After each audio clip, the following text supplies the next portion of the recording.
When you arrive tonight that there are some changes happening at the front entrance to the Heide site.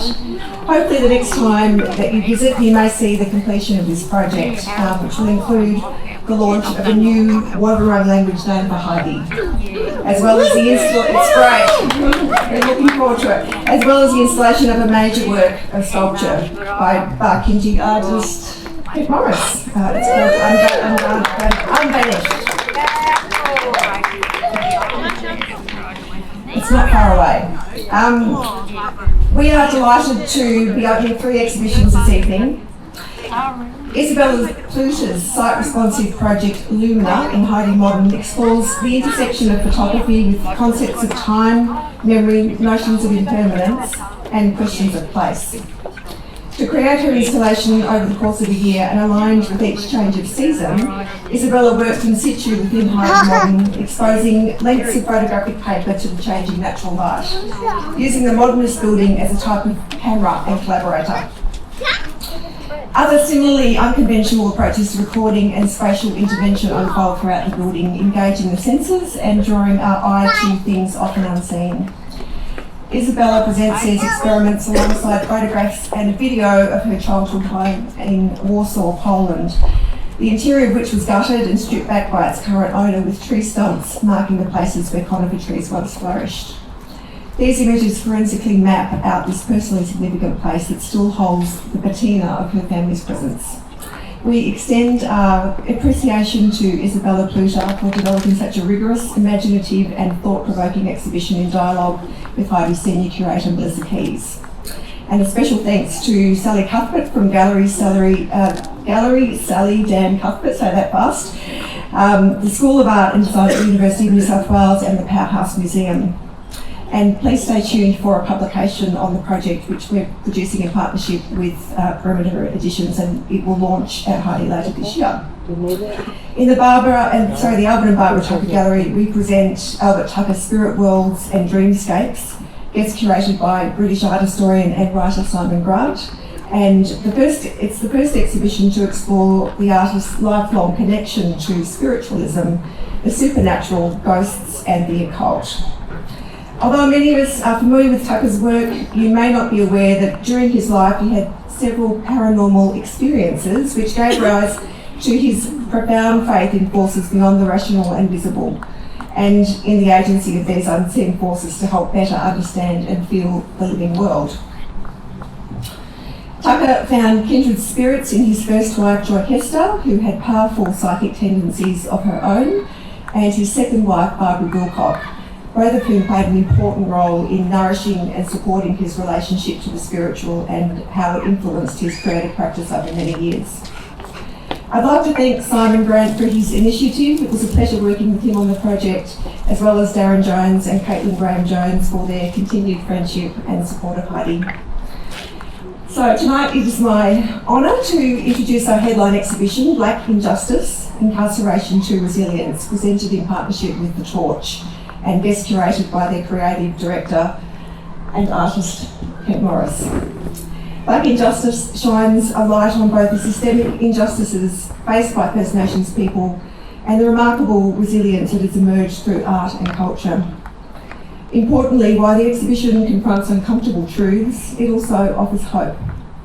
The experiences represented are devastating and inspiring in equal measure, and reveal how art is a potent means of expression and a vehicle to shift societal perceptions. This project had its beginning about 5 years ago when Kent and I first met, and we talked about how Heide and The Torch might collaborate on something tangible and purposeful when our working lives settled after the pandemic. We first met on Zoom actually, Ken, didn't we? He described to me an exhibition concept that had long been developing in his mind, comprising a compelling selection of artworks by First Nations artists who had been either directly affected by the criminal legal system or who had expressed their frustrations and fears about Indigenous incarceration and deaths in custody, as well as their aspirations to bring about change. Underpinning it all will be the importance of community and connection to country and the aim of creating awareness and energising audiences and supporters to work together to shift the status quo. All of us at Heide are proud to present Blak In-Justice, and we are immensely grateful to our guest curator Kent Morris and his colleague Susanna Day, CEO of the Torch, and their wonderful team, particularly Sarah Hall, Sarah Barrow, Chris Keeler and Grace Perry, and everyone else who's contributed to the exhibition. We extend our heartfelt thanks to all of the participating artists whose courage and vision have made this exhibition possible, and to the private and institutional lenders for generously allowing us to share so many important works with the broader community. Particular thanks to Tina Baum, Senior Curator of First Nations Art at the National Gallery of Australia, who was our curatorial consultant and catalogue essayist, and to Nick Mitsevich and his staff at the National Gallery of Australia, our principal loan partner. The other catalogue contributors, Claire Coleman, Joel Burney, Megan Evans and Tristan Harwood, are also warmly acknowledged for their insightful and thought-provoking texts, as is Jenna Lee for her considered design of the publication. Our sincere appreciation to the major supporters of this exhibition. I know many of you are here this evening. The Victorian Legal Services Board and Commissioner. Thanks especially to the CEO and Commissioner Fiona McLean, who was immediately supportive when we presented the exhibition to her back in 2022, along with Sue Bale and the VLBS and C team, and also the Australian Government through Creative Australia, its principal arts investment and advisory body. Thanks also to the Gordon Darling Foundation, Australian Communities Foundation, Beaton Family Fund, Ken McGregor, Craig Semple, Delan Contemporary, Eagle Threats Fund, and Sarah and Craig Little. I'm nearly finished with my thank yous. We are very grateful to Heide's annual partners, Creative Victoria, City of Manningham, Spark North East Link, Sofitel Melbourne on Collins, Taubmans, Gunn and Taylor Printers, ABL, Marindoc and Shelmadine Family Wines, and our media partners, CHEP, Broadsheet, The Saturday Paper and Cinema Nova. Lastly, Heide's Executive Director, Tim Syron, I would like to acknowledge the team at Heide, and particularly Kendra Morgan and Laura Lantieri, who worked alongside Kent, Susanna and the staff at the Torch to bring the exhibition and publication to fruition. And speaking of which, I must do my duty. Tim always reminds me and places a catalogue up at the lectern. This beautiful publication is available for sale today. It arrived this morning. Thank you, Andrew Gunn. I just wanted to say finally that we are a very small, I think appearances below this, but we're a small and very dedicated group of people. I'm very proud of our staff. They work extremely hard and they equally are proud to be part of this groundbreaking exhibition, and you all believe sincerely that it's a culturally and socially significant project. I'd now like to hand over to Kent Morris to speak to the exhibition.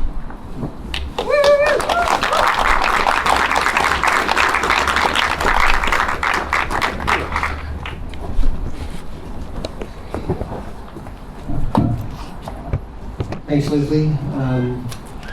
Thanks, Aunty Bill, Aunty Kathy. I don't know what to really say, to be honest. And particularly after seeing the performance, I'd really like to acknowledge Worimi and Rowie, Ash, Jez and Jeremy, PK, Danny, for that inspired performance. And I sometimes wonder, you can write a whole bunch of stuff and think about a whole bunch of stuff, and I'll get to some more formal things a bit later. But to see that, the fellas there dance, that culture and that strength and that spirit, well, that shows what happens when we release the potential locked up behind the prison walls. And it also shows what happens when First Nations people and community members experiencing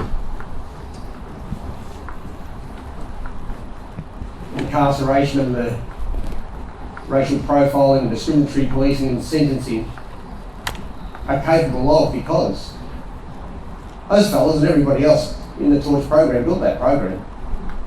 They built it from their lived experiences and from their knowledge and from their philosophies, and we also built it on the knowledge and philosophies of our elders who worked tirelessly and have worked tirelessly for decades in this system. And so to see that tonight, and that experience and that power and that energy and that commitment, it's not a lack of willpower from our community to resolve these issues of the hyper-incarceration of our mob, the continuing deaths in custody. It's really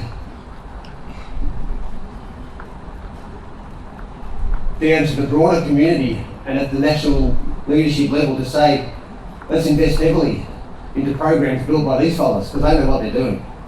And the results will show that the recidivism rate in the Torch program, we're 14 years down the track now,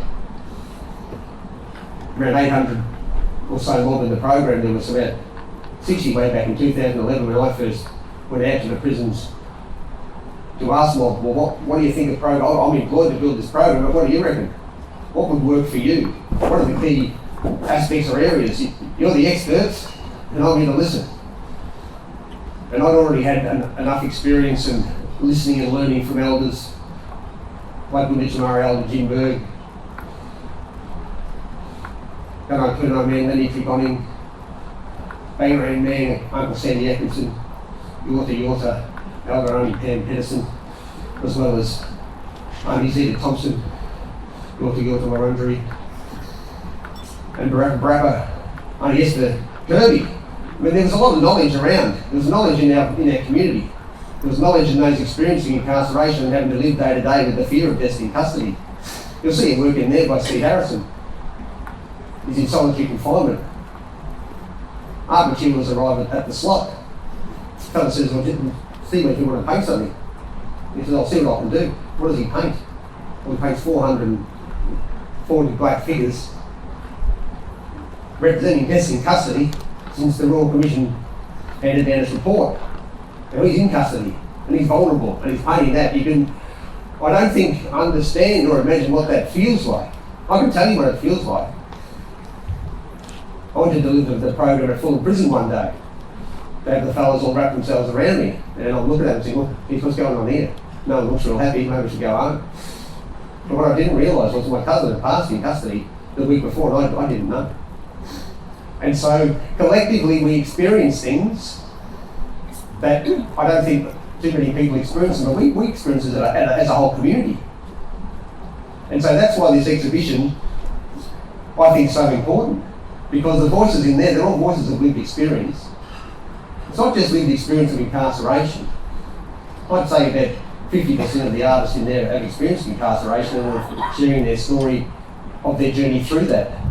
But the other artists in there have been compelled, have been driven, have been frustrated, have been deeply concerned, because this impacts all of our community in one way or another.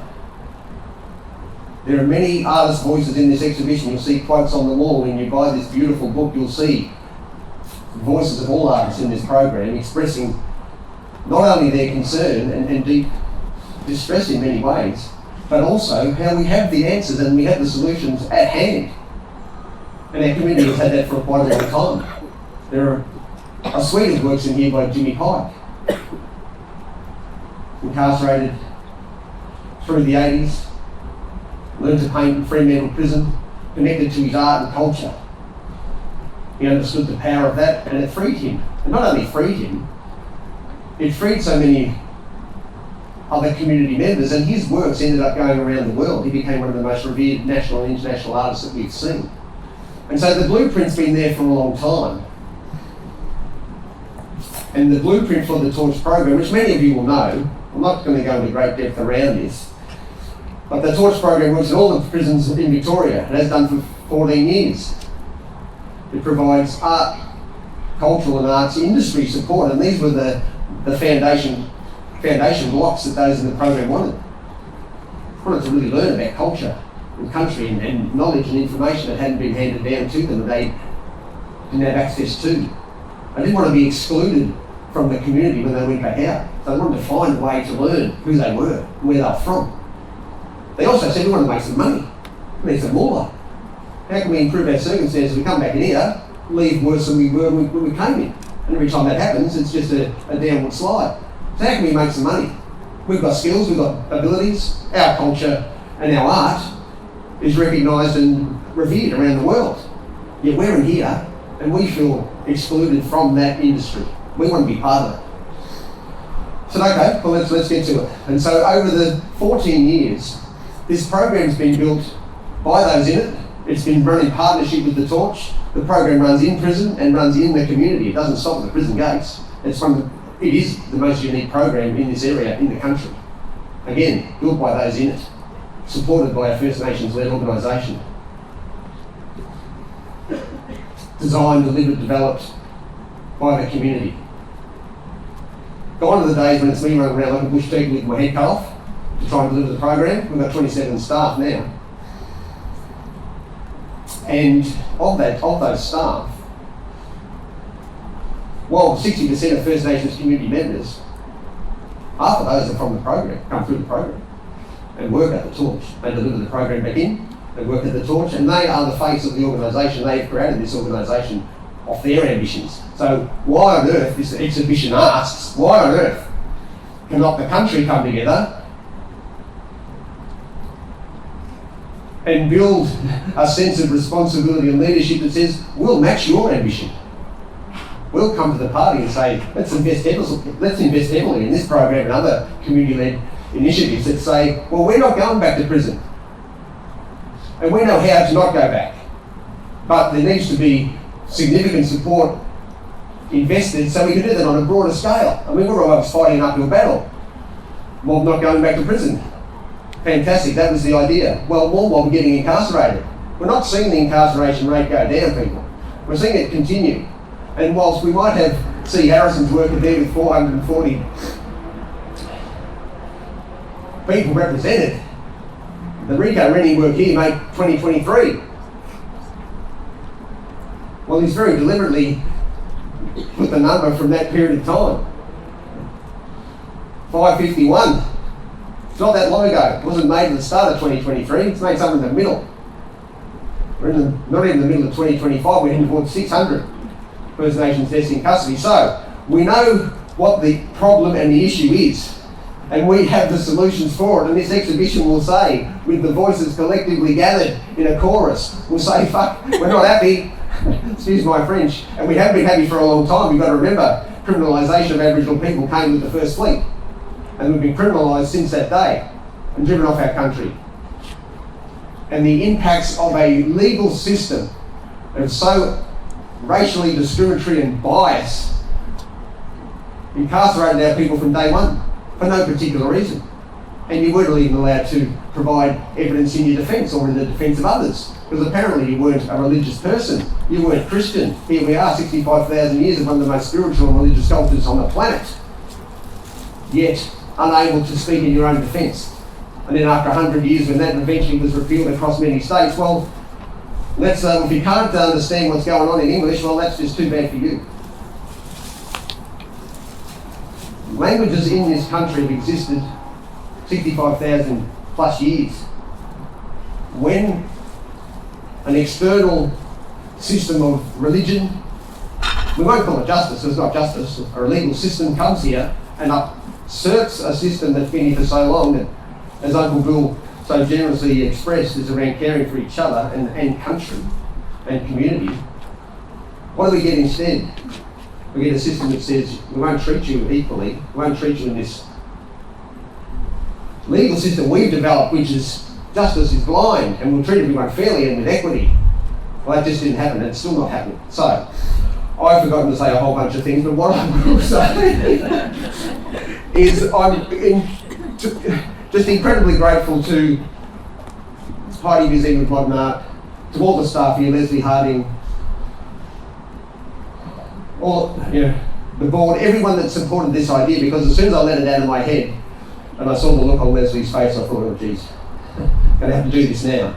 Going to have to raise this voice and share these stories, because in there is a whole, and I think the timing's worked out incredibly well. I was as nervous as hell to try and give a tour to the followers from the Europe Commission and Treaty Mob. But the time, we're collectively sharing truths and stories, and you can't get it more direct than the works here in this exhibition. Someone on the radio I've been interviewed the other day said, "Oh, you think art can create change, do you?" I said, "Well, nothing else is bloody working, is it?" And if you think about it, yes, I do believe that. And I think our art and culture has a power and a spirit to do that. And I was thinking back today about the Yirrkala Bark petition, back from the 60s there, presented as a form of art and cultural material and knowledge. And it might have had the impact in the court on that day, but it led to significant change around 6 years later around land rights and what's the importance of country and culture, and how you can't just be bulldozed out of our places. And so yes, I do believe that art can create change, and I'll tell you a short story, and then I'll try and I'll just check the times. I'm known to talk a little bit beyond what I should. Right, so let's talk about this then. We talk about, well, can we create change? Well, yeah, we can, but you've got to want to do it. And you've got to want to put the hard yards in. So for 40 years, our community advocated strongly and staunchly for the government of Victoria to change a policy that was in place that said you can't sell art whilst you're incarcerated. And so for all of our mob who have, since the days of our unjust incarceration, have been either etching and scratching totem animals and symbols into the wood panels of the early prisons, to the mural by Ronald Bull at Pentridge in the 60s as a young fellow, we've been inscribing the walls of these incarceration factories with our culture to try and get us through that and to try and keep it right. And so for 40 years, there's a knockback around, no, we won't be doing that. There won't be a way to sell the works from our First Nations artists in prison, working hard and trying to find a way to, address their well-being and other concerns that they're facing. Because what will happen when you leave, well, they'll just be dumped at the prison gates and they'll be either thrown away or they'll just languish in the prison storeroom somewhere. So, for 40 years our mob said, no, it's not right. And it took a painting from an artist connected to the Torch program, a young fellow named Michael Morgan, Yorta, watch-a-bite man, shyly trying to paint and learn his stories. The Torch supercharged his cultural learning and knowledge with information and access to culture whilst in prison. He was encouraged, I encouraged him strongly to reconnect with his mum, who had their family stories and their family history. There'd been separations and disconnections. Well, within 12 months he painted a very large painting, a very impressive painting based more around where he was from and who he was. And it caught the eye of Jeff Kennett, an ex-Victorian Premier. Now he rang me to say, I want to buy that painting. I said, you can't buy it. Some of you might imagine how that conversation went. But what it did do and what it has done in terms of someone advocating from the side of politics that wouldn't support this idea, it brought someone in to lobby hard. He had to work hard to bring the party along, but eventually with bipartisan support, that 40 years of hard work that our elders did, that Uncle Sandy Atkinson was so very staunch about and said to me it was my responsibility now to get this changed when I left the Kura Heritage Trust to work at the Torch. But all of that 40 years laid the foundation. Michael Morgan in Fulham Prison painted the painting. The Torch put it in an exhibition. It caught the attention of an ex-Liberal Premier. All of a sudden there's a renewed conversation at Parliament and everyone agrees, well, let's do this, because there was the ability to see a program that's working, can change lives, but how about building some economy? But as the fellow said, we need money. How are we going to find accommodation? How can we get into employment education when we can't find somewhere to live? Have we got a reasonable set of clothes? Can't feed yourself, or just fall back into similar cycles? So, yes, through art, that policy in Victoria was changed. We changed it. And the artists changed it. So don't ever think, yeah, I agree. Don't ever think what's on these walls is just art. Because art's never art for our mob, we don't even have a word for it. It's about sharing stories and experiences. It's about culture, it's about country. It's also about learning and knowledge and handing that down through generations. Whew.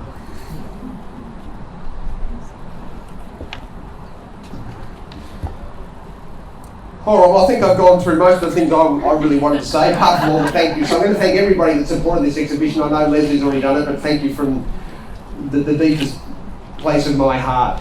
It is a call to action. It's a call of concern. It's a call of frustration. It's a call of bringing so many voices together in one place, so many First Peoples voices, to not only say this issue isn't changing and it must change, but we know how to change it. And so one of the first works that I had to have in this exhibition, I was never going to be happy if this work was not in the show. The pivotal work was painted in Long Bay Jail in 1978. It's called Judgment by His Peers. And it strongly expresses the bias, the discrimination, the uneven playing field, the hypocrisy of a system that wants to call itself a justice system. Many of you will know it. There's a white fella standing in a court surrounded by black fellas. The judge, the jury, all of the public gallery, all the lawyers and the legal mob. And just how that might feel, how might you feel when there's no one that knows you or understands your culture, who you are, where you're from? How might that feel for you? And that painting was painted by Uncle Gordon Syron, who is here with us tonight. I'd like to give Uncle a round of applause. Because again, in so many ways, these paintings and artists have inspired this exhibition and the work that the Torch does, and I think the work that so many of us do. It's an ongoing journey. And I'd like to invite you up, Unc, and I'll come and grab you. I'm not going to squeeze. All right, that's all right. I'll get the paintings out, eh?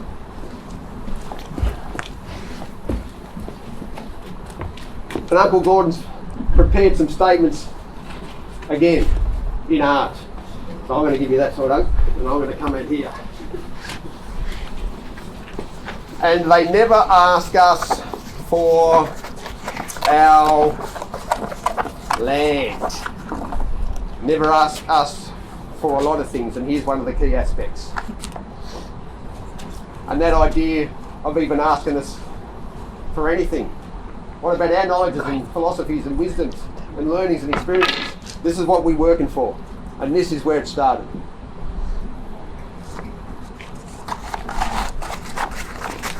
I'll roll that one up. Yeah, come on, you on.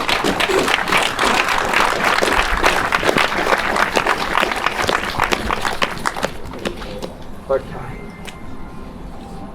All right,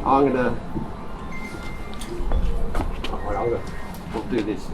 I'll re-roll it, eh? Let's roll it.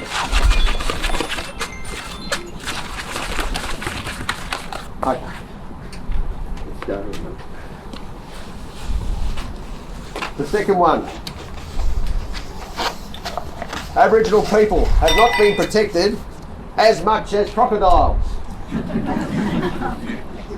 And so, some of the works in here you'll see, I mean, particularly the Destiny Deacon work, sometimes there's truths, and those truths have to be presented in a way that gives us a bit of a laugh, because, you know, we just can't be mad, angry and crying all the time. So we developed this sort of way to address the issues front on, and also in a way that will hit you in the face and put a smile on your face in a way that you shouldn't be smiling, if you know what I mean.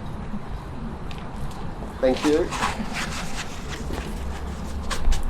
And the last one we'll get to, and this is very dear to me, and this is a work that I really love, and I was given this today, and it contains a statement from a beautiful painting that Uncle Gordon did. And it says across it, and as it can only be expressed by someone who has been through everything that we've talked about, it's come out the other way and painted up a storm, I'd say, Uncle. He painted up a storm and shared and expressed his art and culture and his beliefs and ideas. So because prison is such a lonely place. And this has been gifted to me, and I've brought a tear to my eye there, I've got to say, and thank you. But this is something I think we need to think about. Because, you know, as First Nations people, family and community, that's the top of the tree. Family and community, not personal gain, not personal ambition and achievement. And so when you're incarcerated and go through processes that are really working against you, well, yeah, you're separated in so many ways, and you can become excluded. But what Uncle Gordon's done, and so many of the artists in this exhibition, have found a way out of that lonely place and into a place of community, of advocacy, being an activist, stirring the pot, and not being lonely, having connection to country and culture and community. So I'd like to thank you, Uncle.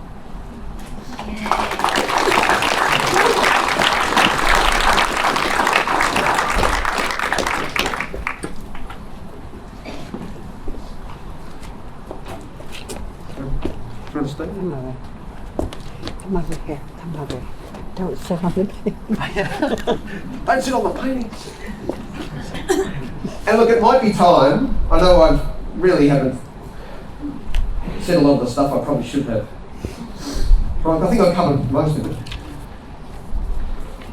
I'd kind of like to finish off with a poem written by Kevin Gilbert.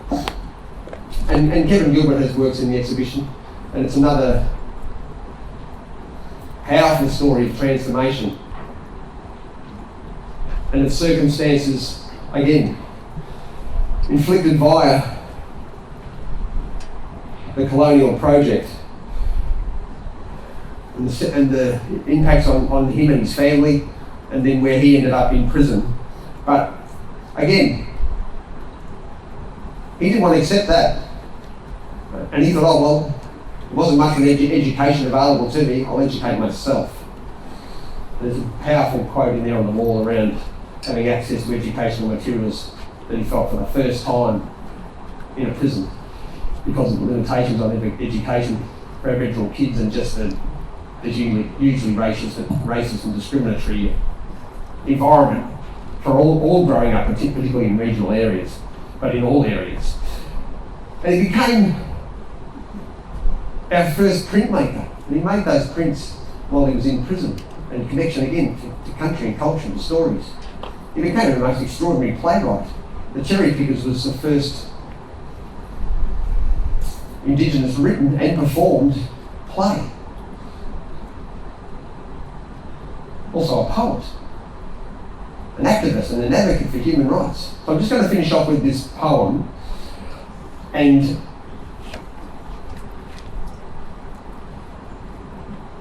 I guess paint the scene of what we've talked about and how it can be expressed through art and the impacts it can have. The title of the poem is Chained. White man, white man, white man law. Chain and jailhouse, grog house and store. Work old Jack for bucket of flour. Sugar tea and meat gone sour. Pension women, pension land. Kill the black men. White man grand. Him make law for white man good. Him steal food, him steal land and black man food. Then when Jack lived black man law that honest, white man gets sore. He make his law, big white chief. He look honest, big white thief. So let's look at this exhibition through a lens of what has happened and what continues to happen. We need to acknowledge the past, we need to acknowledge what continues, but we also need to acknowledge there's a way out, and everyone here can become part of that solution. I say this all the time, for 4% of the population, we can't carry the whole bloody load to sort this out. 96% of the other percent of you need to come along for the journey. And you can do that, you're here already. You've got friends, family, you've got workplaces, you've got colleagues. Share this story of something that works. Share this story how we can create solutions that work. I'm sick and tired, I'm sure you fellas are sick and tired of getting up most weeks and reading 1 or 2 articles around First Nations incarceration, deaths in custody. It's not enough just to recognise the problem. You have to acknowledge what's caused it in the past and then support what is happening now to address it. You're all here, you've all become part of the solution.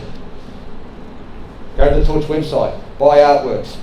There's something for everybody. I'll get into my used car salesman's pitch now, but I'm telling you it's true. And there's price points for everybody. If you can't, if you don't have that capacity to purchase artworks, then share the story with your friends and family. And when you do purchase that artwork, I can tell you, and I'd like to acknowledge Senator Thorpe, who's here with us tonight, who has a beautiful work by Keith Ritchie that she purchased.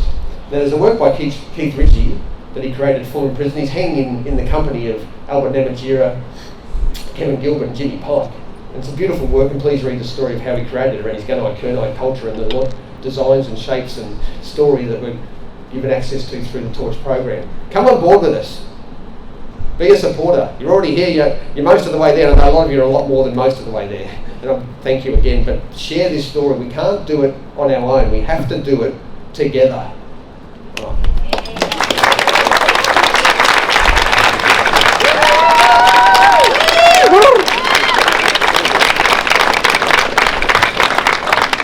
Thanks so much, Peg. Always inspiring to hear you speak. And thank you, Uncle Gordon, as well. Please enjoy the hospitality, everyone. This is an incredibly powerful exhibition. Spread the word, and thanks for joining us tonight.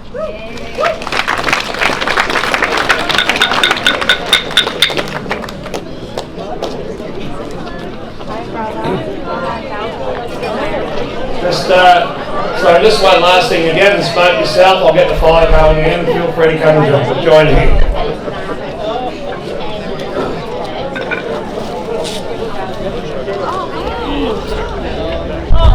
Well, you've got my number. Yeah.